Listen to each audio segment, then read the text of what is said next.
We start with our Newsmaker segment and focus on the efforts to find a way for Kansas City to pay tribute to the memory of slain civil rights leader Dr. Martin Luther King Jr.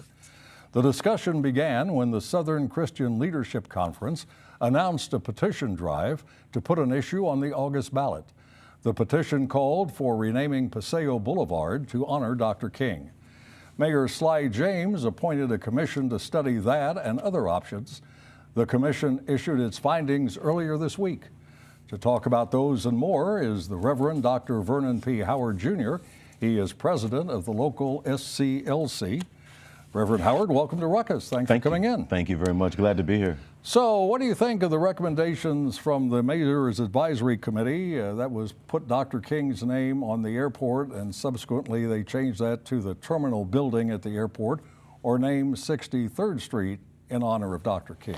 These two locations that have been recommended by the commission, in our view, are not fit and do not bring the appropriate measure of dignity to Dr. King's legacy for a few reasons. Number one, the airport is situated in an area of Kansas City that has virtually no African American, or for that matter, racial or cultural diversity. Remember that Dr. King worked with and worked for primarily people of color, African Americans. But if anybody's others. going to fly in or out of Kansas City, they'll go to that airport, black or white. They certainly or something would. else. You know. They certainly would go to that airport, but most persons from that airport who are flying in and going out, many of them will come from cities that already have a street or boulevard named after Dr. King in their local municipality. What about naming 63rd Kansas Street? City, I was finishing my I'm thought. sorry. That's all right.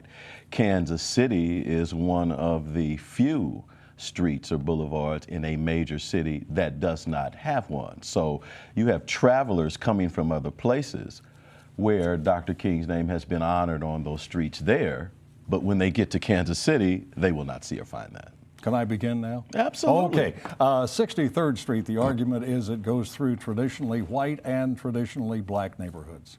Mm-hmm. Yes. Don't like that idea? Well, I think that idea is a legitimate idea. We do not believe that it is superior to the Paseo idea. There are various reasons for selecting Paseo.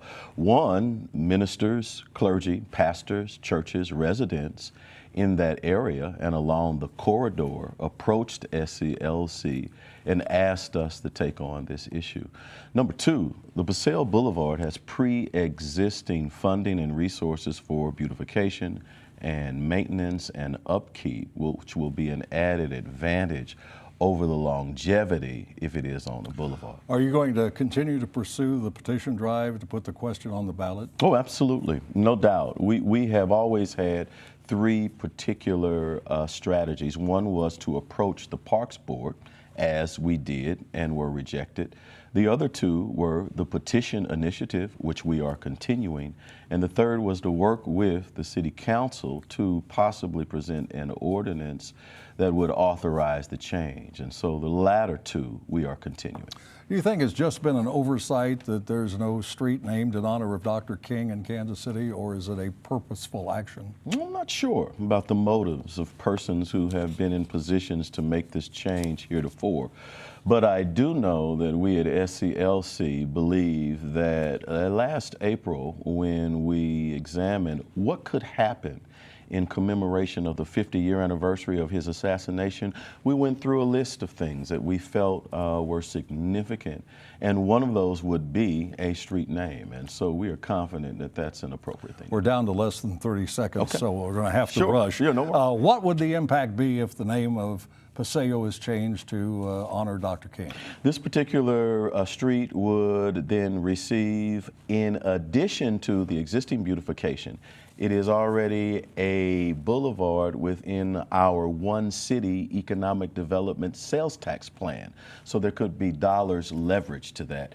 It would bring cultural pride, cultural identity to a people and community who are there searching for peace, more community, more pride, but also it would identify us as a city that is not left behind in the honoring of Dr. King. Pleasure to meet you. Thank you very much for your time. Come back and see us again. Thanks, Mike. Thank you.